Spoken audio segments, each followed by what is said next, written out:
लोकसभा चुनाव में जैसे ही सपा की सीटें ज्यादा आई और बीजेपी की सीटें कम आई तो मानो हड़कंप सा उत्तर प्रदेश में मच गया और बीजेपी के अंदर मच गया। अब वोटों की गिनती अगर उत्तर प्रदेश में बीजेपी के लिए कम हो गई तो फिर विधानसभा चुनाव में भी बीजेपी के लिए जीत पाना मुश्किल नजर आ रहा है। ऐसे में बीजेपी के सपोर्ट में आरएसएस उतर आया है। राष्ट्रीय स्वयंसेवक संघ के प्रमुख मोहन भागवत खुलकर बीजेपी को समर्थन करने के लिए अब जुटते हुए नजर आ रहे हैं। हाल ही में मोहन भागवत का वाराणसी का दौरा है। 3 दिन के दौरे पर वो हैं और ऐसा माना जा रहा है कि इस दौरे में कुछ बड़ा होने वाला है।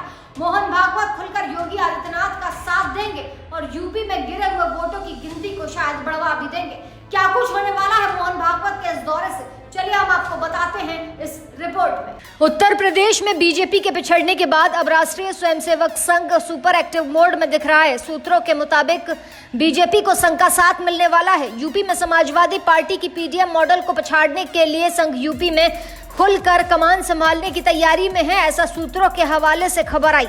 सब कुछ तय होने वाला है। हर एक रणनीति पर पूरा मंथन होना है और मंथन के बाद यूपी में संघ का प्लान ऑफ एक्शन काम करना शुरू कर देगा। पूरी प्रक्रिया का आगाज अब से कुछ देर बाद वाराणसी में होने वाला है। वाराणसी संघ प्रमुख मोहन भागवत वाराणसी पहुंचने जा रहे हैं। संघ वाराणसी के कार्यालय पहुंचेंगे। देर रात तक संघ पदाधिकारियों से मुलाकात कर प्रस्तावित बातों पर रणनीति तय करेंगे। यूपी में वोटर्स कैसे छिटके पर हों, इस पर भी विचार किया जाएगा। वोटरों में भटकाव कैसे आया, इस पर भी मंथन होगा। यानी आप कह सकते हैं कि एक तरफ योगी आदित्यनाथ का विकास मॉडल काम करेगा तो दूसरी तरफ योगी के वोटर्स को फिर से एक करने के लिए संघ भी जमीन पर काम करेगा। अब सवाल यह उठता है कि संघ मैदान में अभी क्यों उतर रहा है। उसके पीछे यूपी में 10 सीटों पर होने वाले विधानसभा चुनाव हैं।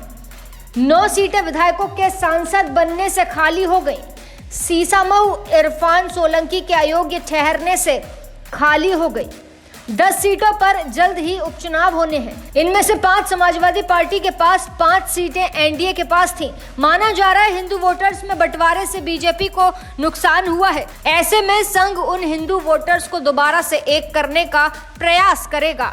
संघ के प्लान यूपी को जमीन पर पुख्ता तरीके से उतारने के लिए संघ ने वरिष्ठ प्रचारकों के कार्यस्थलों में बदलाव किया है। हालांकि कहा तो जा रहा है कि मंडल स्तर पर शाखा विस्तार का लक्ष्य पूरा न होने की वजह से बदलाव हुआ है, लेकिन इस बदलाव के पीछे यूपी में गिरते बीजेपी के वोट बैंक को बढ़ाने के टारगेट को भी अहम वजह माना जा रहा है। इसके तहत पूर्वी उत्तर प्रदेश क्षेत्र के सह क्षेत्र संपर्क प्रमुख मनोज कुमार अयोध्या से हटाकर गोरखपुर भेजे गए हैं। अखिल भारतीय सह गौ सेवा प्रमुख नवल किशोर गोरखपुर से लखनऊ भेज दिए गए हैं। इतना ही नहीं, वो अभी तक गोरखपुर में थे।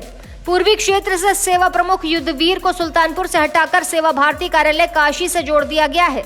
मुख्य मार्ग संपर्क प्रमुख राजेंद्र सक्सेना का केंद्र काशी से लखनऊ कर दिया और लखनऊ प्रमुख अजय कुमार का केंद्र काशी कर दिया गया है। पूर्वी क्षेत्र के प्रचारक राजेंद्र सिंह को कानपुर से हटाकर लखनऊ भेज दिया गया है। इन सब के बीच यूपी में फीडबैक के बाद राष्ट्रीय स्वयंसेवक संघ अब युवाओं पर फोकस करने जा रहा है। संघ बेरोजगार सृजन और युवाओं को जोड़ने का काम करेगा। युवा बिजनेसमैन को जोड़ने के लिए अलग से शाखा की तैयारी है। रोजगार बढ़ाने की योजना पर भी काम किया जा रहा है। इन सारे प्लान को जमीन पर उतारने के लिए मोहन भागवत 3 दिनों के वाराणसी दौरे पर पहुंच गए हैं। बीजेपी की बड़ी नेता राम मंदिर आंदोलन की सहभागी उमा भारती ने अयोध्या में हार पर बीजेपी में उपजे असंतोष पर बड़ा बयान दे दिया। तो यूपी में जो कुछ हुआ उस दर्द पर मरहम लगाने और दोबारा यूपी में बड़ा कुछ करने के लिए आरएसएस के बड़े सहयोगी पूरा जोर लगा रहे हैं। देखना होगा कि ये जोर उपचुनाव में कितना असर दिखाएगा, जिसे 2027 विधानसभा का सेमीफाइनल कहा जा सकता है। ऐसी ताज़ा तमाम बड़ी अपडेट्स के लिए आप देखते रहें अपना उत्तर प्रदेश।